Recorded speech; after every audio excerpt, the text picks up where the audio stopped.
when the Islamic warrior Saladin conquered the Crusaders and took control of Jerusalem, all right, he entered into an agreement that the Muslims would protect the Christian churches.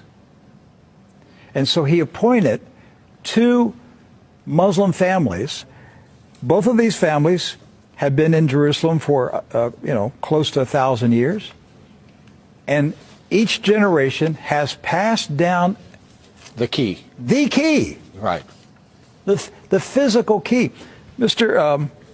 Judah said that the key he presently has is 800 years old.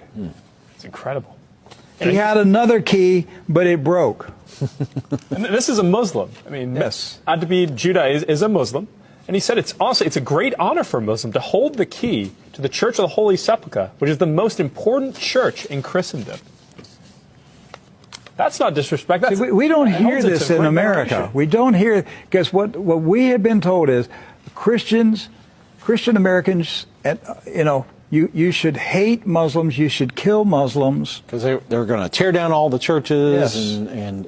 and basically just ransack them and everything else. But here we have 2 families that for nearly 1,000 years have actually been watching over Christian churches. That's right. So who planted into our minds here in America that we should hate and kill Muslims? Who planted that thought in our head? Because it came into our society after 9/11. That's correct.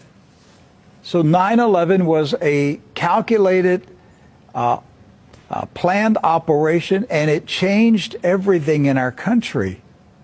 And so we were saturated with media propaganda, which who owns the media in this country? So we're saturated with this media propaganda.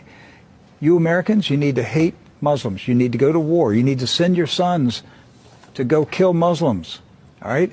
And yet, when you go to the Middle East, you find out that the Muslims, like Christians, are taking care of Christian churches. Yes. Do not hold animosity against Christians or Americans, except in the case where Americans are pushing for war in their countries or trying to take their land. So they've lived together. They've lived together for centuries and centuries. Jews, Christians, and Muslims have lived together for centuries. They were buying and selling. They were trading. They were doing business together. They were building houses next door to each other for centuries. And it didn't change until the Zionists came. Now, see, you say, wait a minute, I thought Zionists are Jews. Not all Jews are Zionists. And not all Zionists are Jews. Right. Zionism is a political movement. Yes. Right. It's an ideology. Yes. Not an ethnicity. And so when the Zionists came to Jerusalem and Palestine, basically in the 1920s and 30s and 40s, right, they came to agitate. They came to infiltrate. They came to seize control.